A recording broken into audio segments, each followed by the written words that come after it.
Welcome to NASCAR Talk Episode 2. I'm Nino, the greatest, the undisputed, the champ. You already know I am back in the building. Today we're going to talk about Kyle Larson finally getting the waiver for him to still be playoff eligible. So this is the rundown. It took a week and days for NASCAR to finally make that decision. So he is playoff eligible. This is my opinion. I don't know why it took them that long for them to finally do this. They should have never reviewed this to begin with. They should have gave the man already the waiver. Like the man was literally making an attempt to race the Indy 500 and come back for the 600. Yes, I get it. The Indy 500, it was raining before the race started. It took long. We get it. The whole, you need but NASCAR came to the decision on why he got approved for the waiver. He showed up at the pit box. He was waiting for the driver swap, but now the red flag came out for NASCAR to for the rain to eventually call off the race. I mean, personally, he made it. I'm glad that he got the waiver. I just don't know why it took that long. For other cases, I would say when drivers getting suspended or like doing other stuff they shouldn't be doing, but they give him a waiver immediately. In this case, they shouldn't. Like, I don't know. Like me, they have to think about this process. And in case this happens again, as far as, giving waivers for the next guy, but, that's a very topic that has to be for another day. But let's move on. We have the driver entries now for the both Cup race and the Xfinity race for the for Sonoma this weekend. Let me give you guys the full rundown as far as like the entry list. We have Boris said racing in the number 17 this year for this race for the Hendrick cars.com for Hendrick Motorsports. We have Garrett Smithley racing for JD.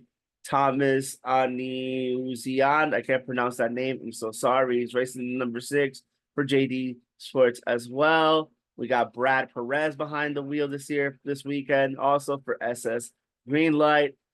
We got Ty Gibbs. We got John Hunter Nemechek.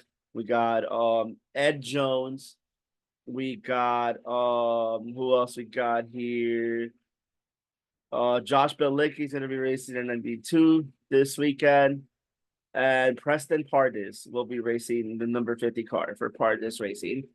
That is your entry list as far as notable drivers that don't race in your regular Xfinity race. And now we have here the Cup Series drivers that are racing that don't race in the Cup Series regularly. AJ Allmendinger will be back on the 16. I would think it would have been like SVG, but I don't know why he's not should be in this event. It is a road course after all for him to get more experience. Don't know if Calling had a third car lined up for him, but yeah, he is the odd man out for this weekend. I would have thought he would be coming in this weekend for Sonoma to get more reps again in the Cup Series. We have for Richard Childress Racing, Will Brown will be making his Cup Series debut coming in from Australia. The Aussies are coming over to NASCAR. Yes, they're taking over. They are taking over the series. They're not taking over the series particular, but they're coming as far as like in all NASCAR series, because we also got Cam Waters. My bad. Is also going to be making his Cup Series debut for RFK. So watch out for that too. Yeah, that's basically it as far as like the drivers like that are notable drivers that don't really race in the Cup Series regularly.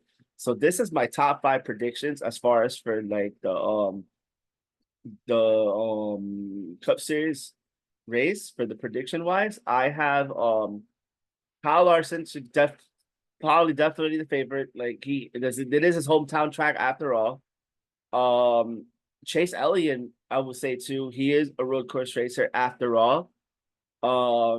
Who else I got? AJ Allmendinger. You can never count him out as far as drivers that race in the road course. Like he's really good on the road course. This is bread and butter after all. Truex, actually, believe it or not, I have Truex. Yeah, my top four. He won this race last year, so I would watch him out for him. He doesn't have a win this year, so this could be the time that he'll win a race. And my fifth pick, believe it or not, it's gonna be crazy, but I can see Daniel Suarez being in contention to win this race too. He had won this race 2 years ago, so I could be another guy that it is contention to win this race.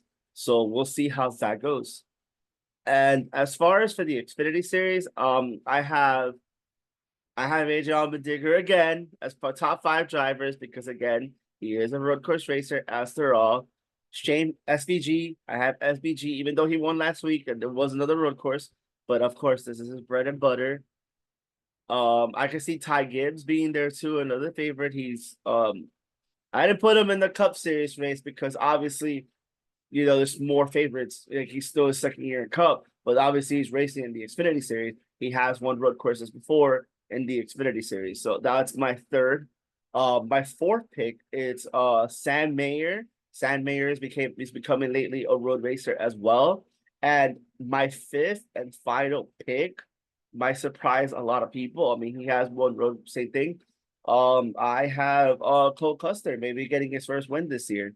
So that could be another driver too. And Ford has not won a race yet in the Xfinity Series. So we'll see how this goes. But yeah, that will be my fifth pick as far as for the Xfinity Series, my top five picks for both. That was Xfinity. We did Cup already. And before I signed off, now I have one more topic to talk about. Todd Gilliland resigned with Front Row. We're assuming that he's ready to lead this team because obviously Michael McDowell is out the door and they just purchased another charter. So two more drivers, but obviously are going to be joining Front Row.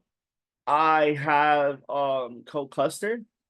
Actually, I have Cole Custer being the driver. I heard Gina Haas is gonna back him up with Haas tooling, even though SHR is out the door, but Gene is still showing interest that I'm gonna back up a driver.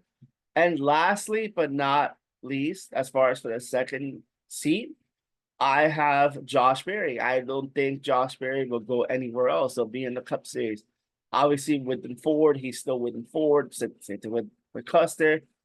Him and there will be Rodney Childress also being his crew chief. You cannot see them getting, mixed up or whatever. But yeah, that's what happened today. That's my predictions, and that's what happened with today with Todd Gilliland as far as like him being the multi-deal with Front Row Racing. Obviously Front Row Racing is becoming more like a tier 1 Ford team. They're getting more support. And yeah, that was basically it. So yeah, that's my previews. And we did the Kyle Larson waiver and the Front Row news. So I'll be back this weekend at Sunday. If it's not Sunday or Monday, we're gonna be back. We're gonna talk about the results for the Sonoma Speedway for both Cup and Xfinity race. So once again, I'm signing off. This is Nino. Live, subscribe, do what you gotta do. Share your thoughts. I'm out, y'all. Peace.